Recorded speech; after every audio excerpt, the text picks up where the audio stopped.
સુરત મહાનગરપાલિકાના સ્માર્ટ સિટીના દાવાઓ સામે હવે કોંગ્રેસ મોરચો ખોલ્યો છે।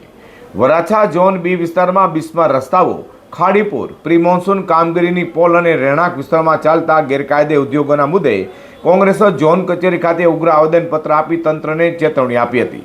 સાથે કોંગ્રેસે જણાવ્યું હતું કે જો પ્રશ્નોનું તાત્કાલિક નિરાકરણ નહીં આવે તો જનતાને સાથે રાખી ઉગ્ર આંદોલન કરાશે। સુરત શહેર કોંગ્રેસ સમિતિ દ્વારા પ્રમુખ વિપુલ ઉદનાવાલાની આગેવાનીમાં વરાછા ઝોન બી કચેરી ખાતે પહોંચી આવેદનપત્ર આપી મનપાના વહીવટી સામે અનેક ગંભીર પ્રશ્નો ઉઠાવ્યા છે।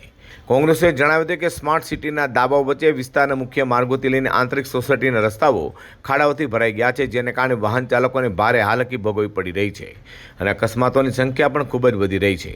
પ્રી મોન્સૂન કામગીરી માત્ર કાગળ પર જ સાબિત રહી છે। ડ્રેનેજ લાઇનો અને ગટરોની યોગ્ય સફાઈ ન થતાં સામાન્ય વરસાદમાં પણ અનેક વિસ્તારમાં પાણી ભરાઈ જવાની સમસ્યા સર્જાઈ રહી છે। ઉપરાંત રહેણાંક વિસ્તારમાં ગેરકાયદે રીતે ચાલતી સાયલેન્ટ ઇન્ડસ્ટ્રીઝના કારણે સ્થાનિક લોકો ઘોંઘાટ, પ્રદૂષણ અને ધુજારી જેવી સમસ્યાઓનો સામનો કરી રહ્યા હોવાનું પણ કહ્યું હતું। તો દર વર્ષે સર્જાતી ખાડીપુરની સમસ્યાનો કાયમી ઉકેલ લાવવામાં મનપા નિષ્ફળ રહી હોવાનો પણ કોંગ્રેસે આક્ષેપ કર્યો છે। ખાડીપુરથી નીચાણવાળા વિસ્તારોમાં ઘરોમાં ગંદા પાણી ઘૂસી જતા લોકોની ઘરવખરીને ભારે નુકસાન થતું હોવા સાથે જ સ્ટ્રીટ લાઇટ, પીવાનું પાણી અને સફાઈ જેવી પ્રાથમિક સુવિધાઓમાં પણ તંત્ર ઉદાસીન હોવાનું કોંગ્રેસે કહ્યું છે। આવેદનપત્રમાં કોંગ્રેસ 3 મુખ્ય માંગણીઓ કરી હતી, જેમાં તમામ બિસ્માર રસ્તાઓનું ગુણવત્તાયુક્ત રીતે રીકાર્પેટિંગ, રહેણાંક વિસ્તારમાં ચાલતા ગેરકાયદે કારખાનાઓ સામે કાર્યવાહી અને ખાડીપુરની સમસ્યાનો કાયમી ઉકેલ લાવો।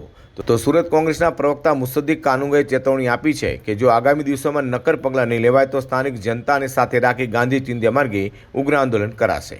વરાછા ઝોન બીના સ્થાનિક પ્રશ્નો લઈને કોંગ્રેસે મનપા તંત્ર સામે અસંતોષ વ્યક્ત કર્યો છે અને તાત્કાલિક કાર્યવાહી કરવાની માંગ કરી છે। હવે જોવાનું રહેશે કે તંત્ર આ રજૂઆતને કેટલી ગંભીરતાથી લઈને સમસ્યાઓના ઉકેલ માટે શું પગલાં ભરે છે।